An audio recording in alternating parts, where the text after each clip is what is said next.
All right, here's the truth that changed my consulting trajectory. And I'll be honest with you, my clients' lives as well. It's the fact that generalists hustle and they hustle hard, while specialists are the ones that actually get booked. Now, if you've ever wondered how to turn your lived experience into a clear, profitable consulting niche without twisting yourself into something you're not, then this episode that I'm going to share with you today is your roadmap. I'm walking you through the exact process I use with clients to help them define their niche in a way that's very authentic, that's aligned, and that actually gets them booked. Now, you know what's wild?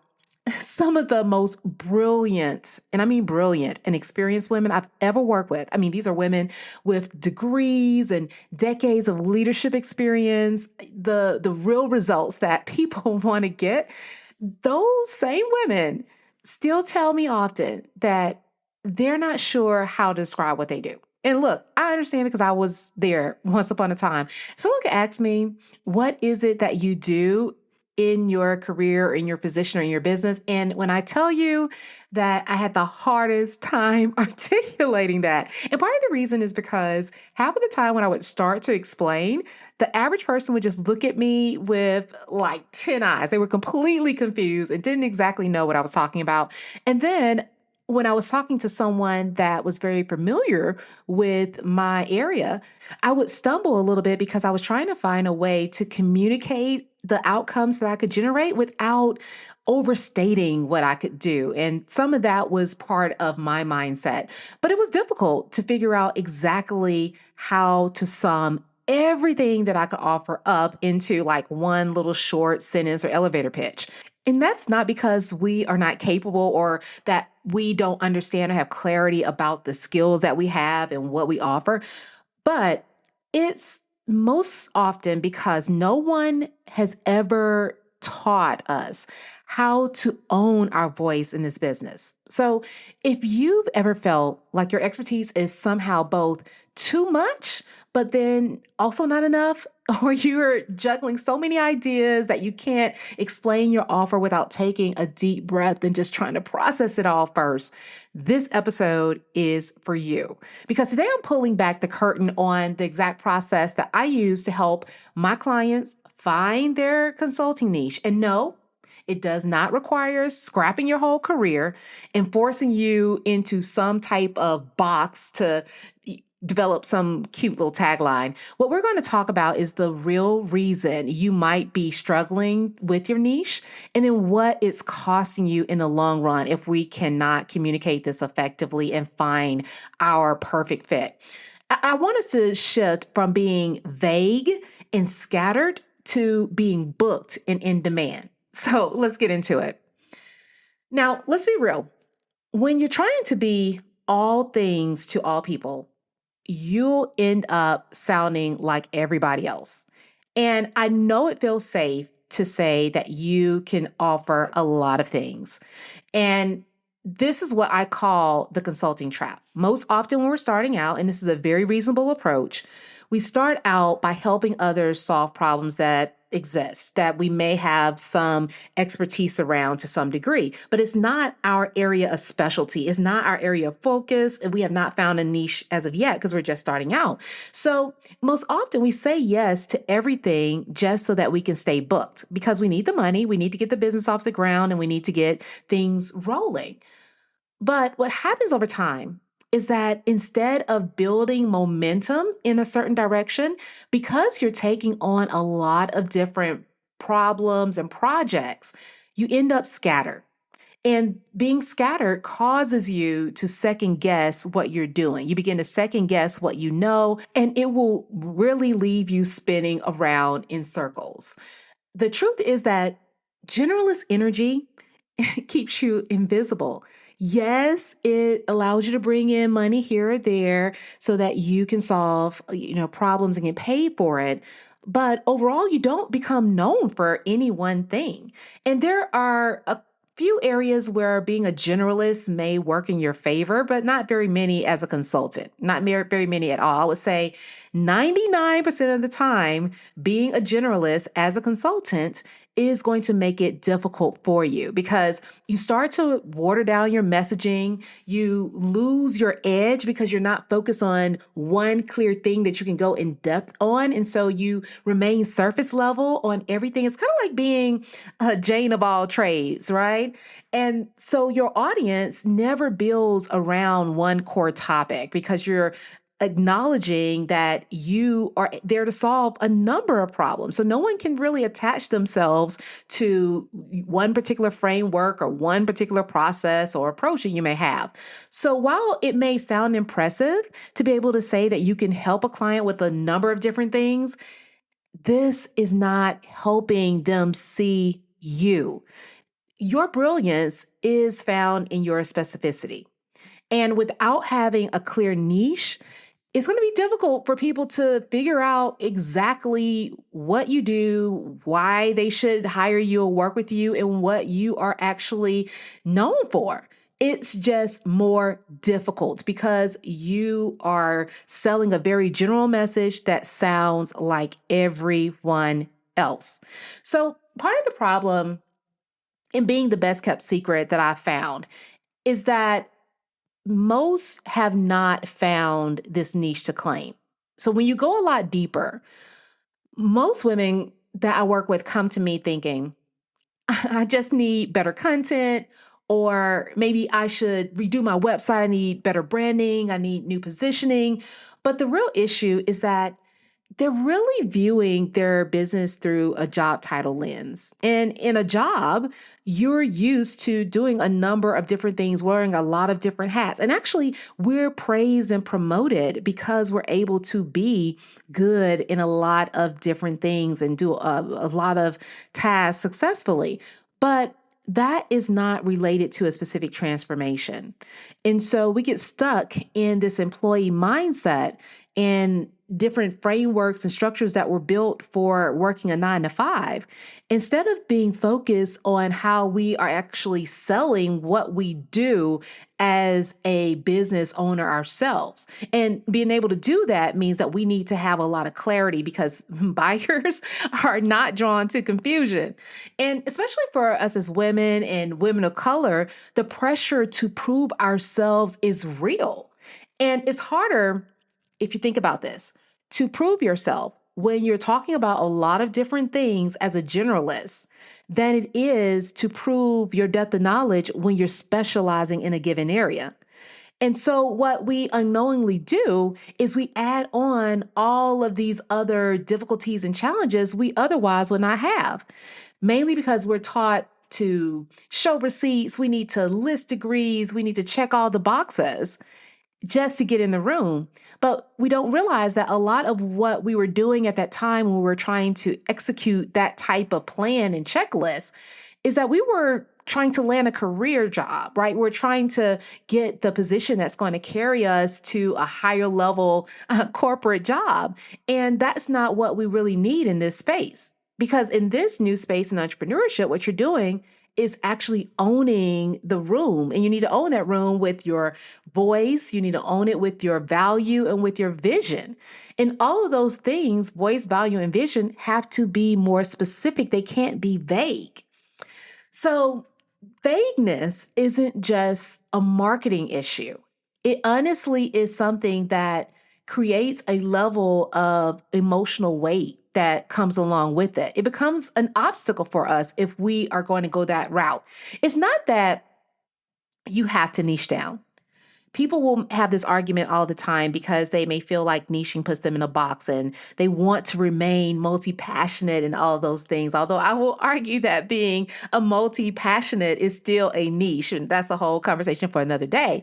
But when you think about what it means for you to be able to market your business and to stand out in a crowded market, it means that you have to be different. It means that you cannot look like everyone else. And so if you are in a certain situation or circumstance where you are not clear about how you are different and how you're specialized or how you're niche, then you are going to look like everyone else because, in essence, being a generalist means that you are very similar to others. that you're able to handle general problems.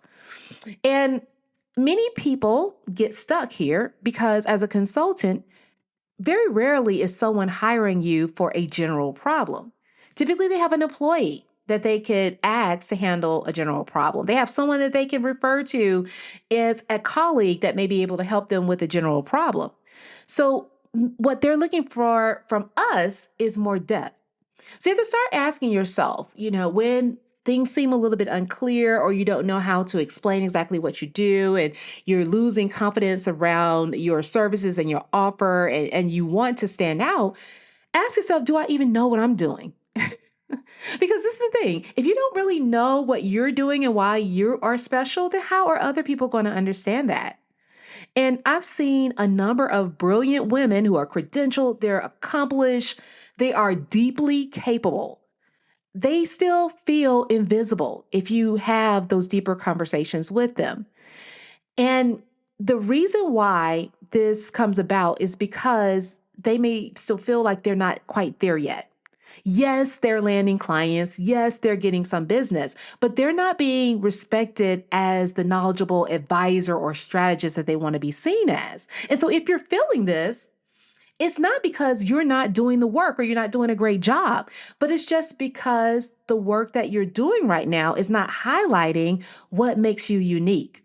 And it's almost like, if I was to use an analogy, like you're duct taping things together, you're finding different projects that pay the bills and you're piecing it all together and you're making this ball of sorts out of duct tape and you're trying to hold that together as some type of marketing ecosystem because you have a lot of things that you've done, or maybe I should better say like a portfolio, but it doesn't represent the essence of who you are. It doesn't feel like you. And it's actually, if we're all honest about it, likely not your cup of tea or what you actually care about. And so it's this level of vagueness in all of the weight that it creates that starts to bring about burnout, because now you're doing a lot of different things for a lot of different people.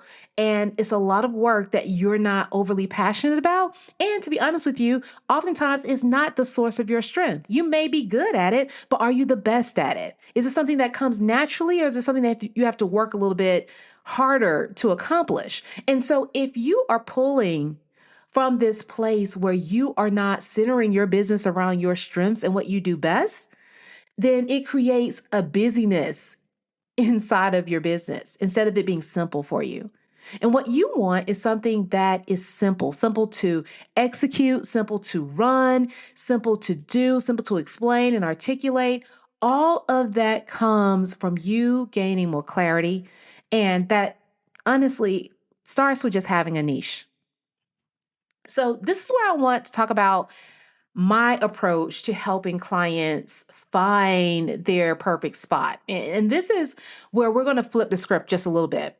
Because when I'm walking clients through this process and helping them find their niche, I'm not focused on them finding just any niche, but a place where it actually feels like home for them, where they feel most comfortable and where things feel most aligned. Because there are a few things that are very, very important to the success of your business, and that is your personal enjoyment.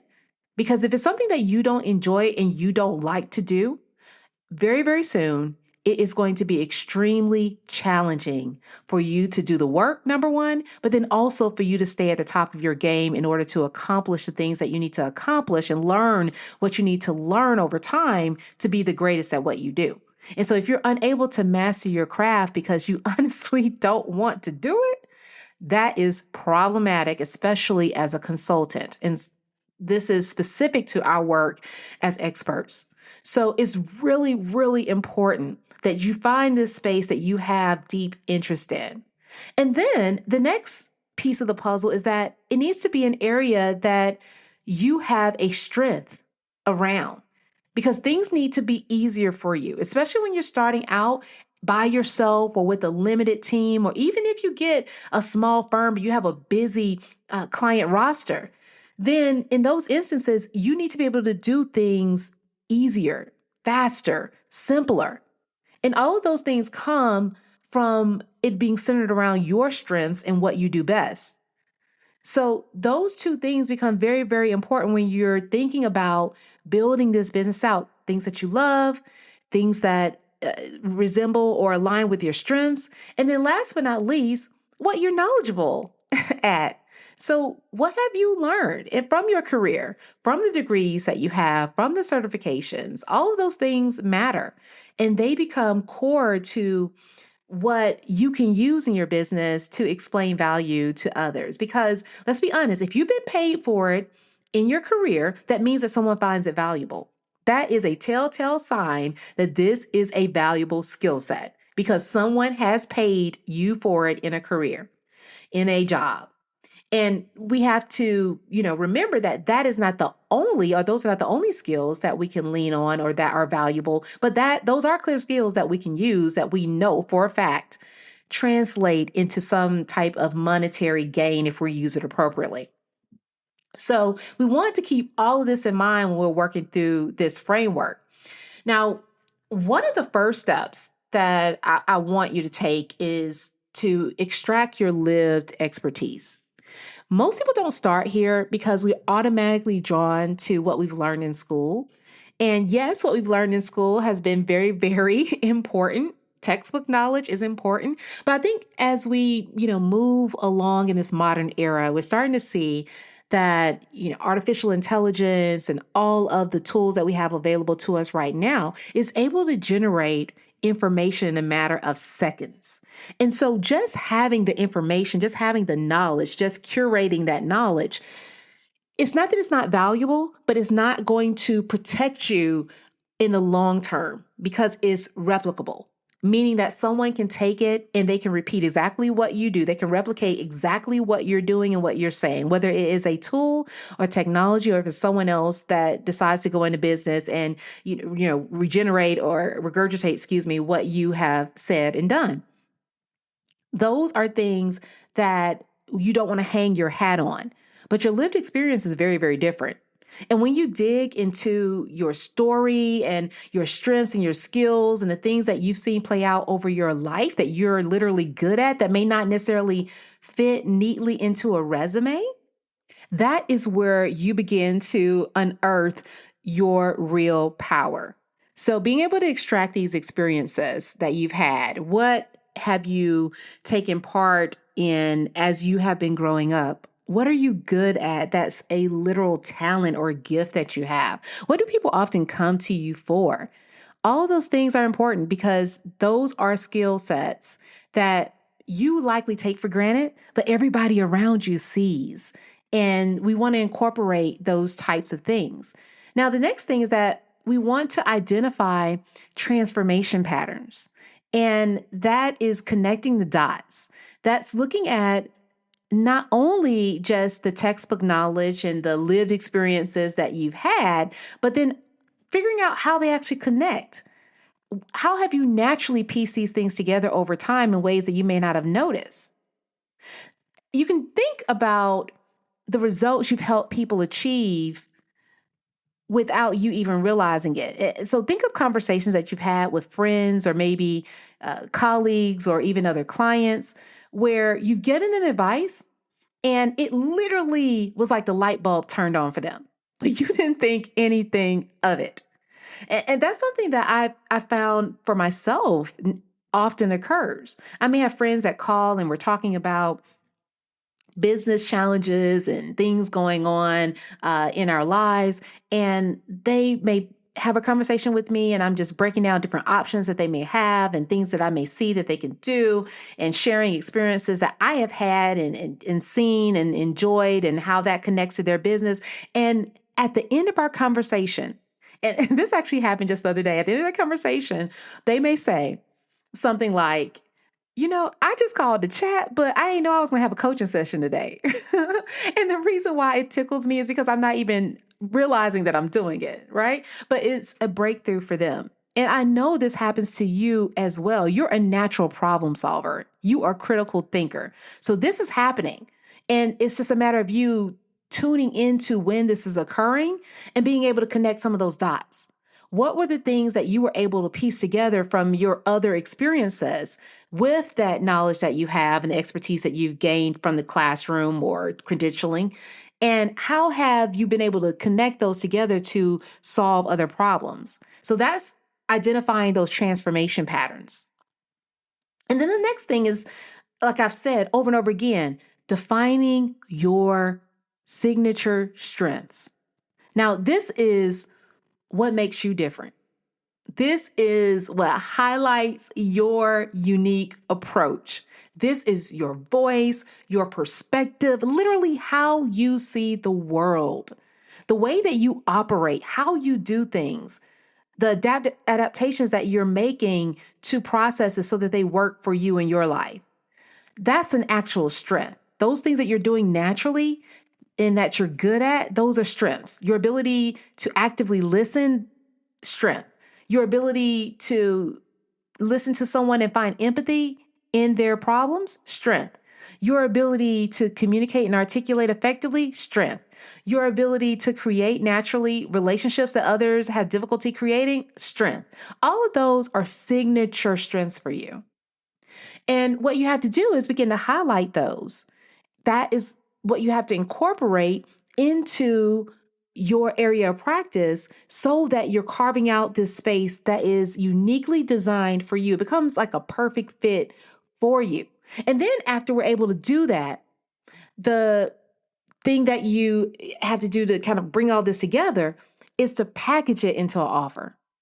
And when you package it, it's about solving one core problem for a specific audience. And this is actually what becomes your niche. So, many people think that when you're niching down, you're just deciding, oh, I want to, make an offer for women who are over 35 and live in the suburbs and they like to watch daytime soap operas if they still come on. I don't even know if they still come on.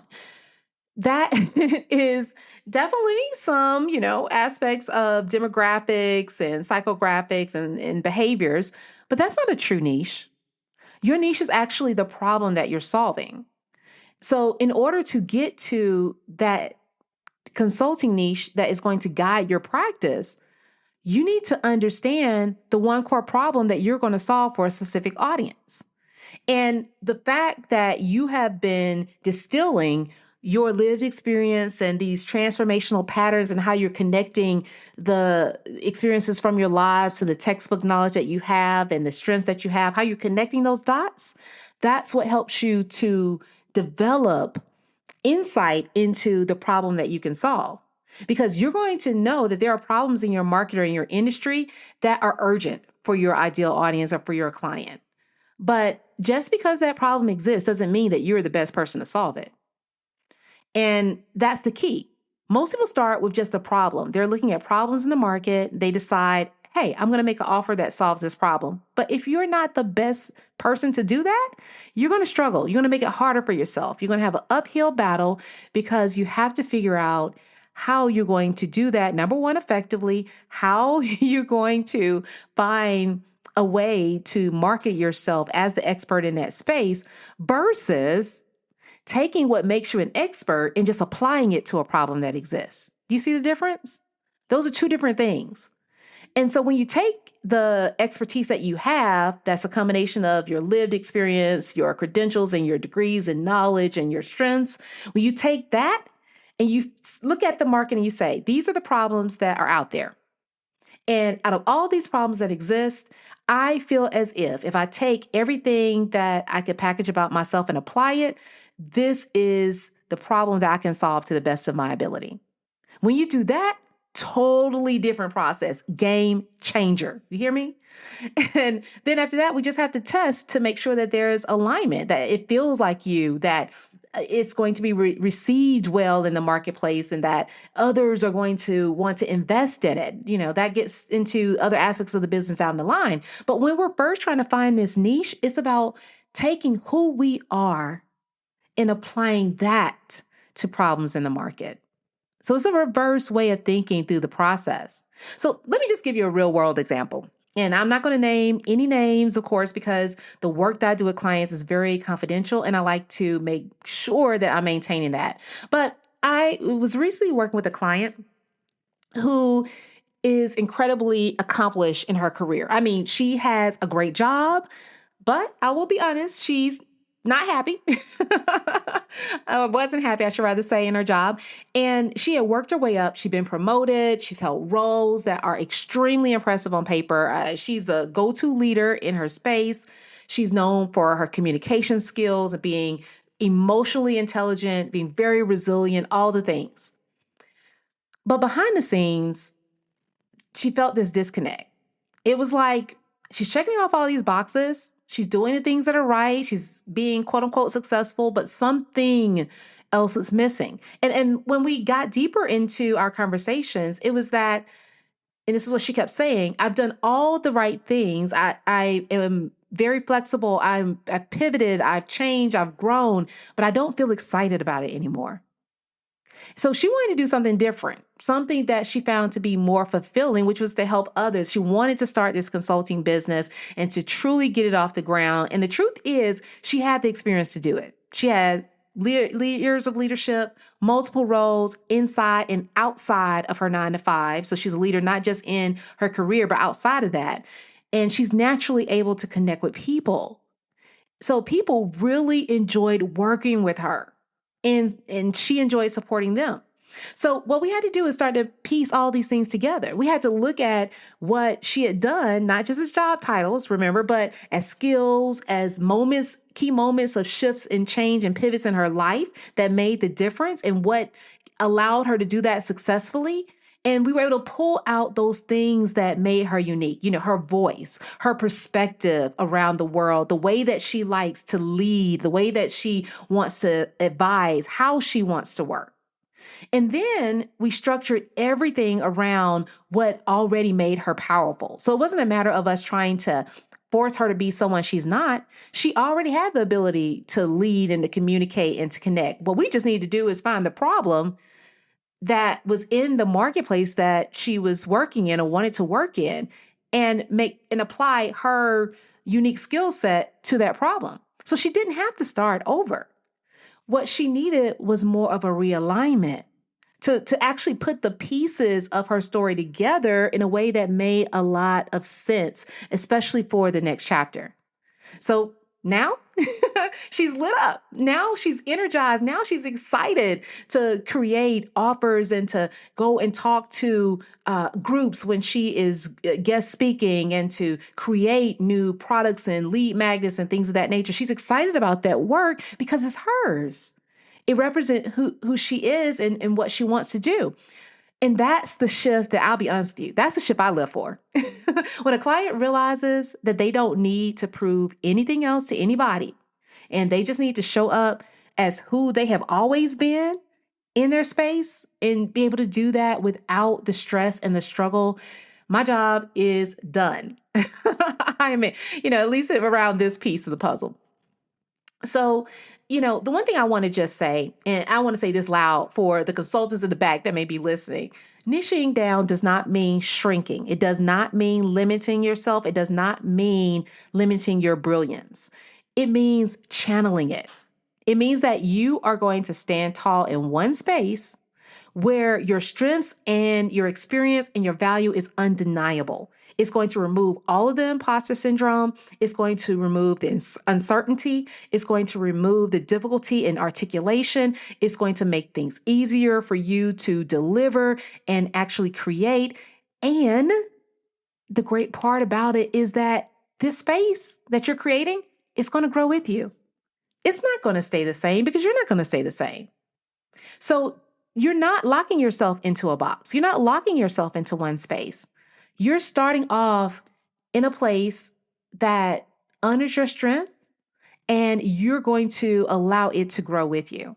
So this clarity is not going to limit you. It literally, and I promise, it's going to liberate you. It's going to give you control over your time. It's going to give you better control over your rates and your offers. It's going to create demand for your work because people are going to know you for the specialty that you have, what makes you unique and what you can accomplish. And that's going to be on your terms.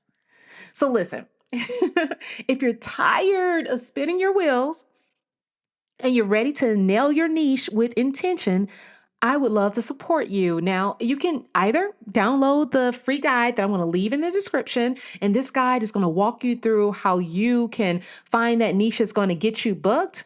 It'll get you started. It'll help you get that ball rolling. And if you are, further along and you're ready for more personalized help, then all you have to do is DM me at Dr. Angelina Davis on Instagram or LinkedIn, or you can head to the website at excelatconsulting.com and we can talk about how we can work together. And I would love to help you along that journey. So if you enjoyed this episode, what I want you to do is to share it with a friend and make sure that you leave your 5-star review on Apple Podcasts or Spotify. And, all of that helps us to grow the show and to reach more people, because just like you, others need to be able to understand the value of what they offer so that they can show up and win business successfully being who they've always been. That's our goal, because that, my friend, is sustainable. Until next time, I hope you enjoyed this episode. I hope that it helps you get the ball rolling when it comes to finding your niche and really capitalizing on what makes you different and great so that you can stand out in this marketplace. And tune in again next time. I will catch you here again very, very soon. All right, guys, take care.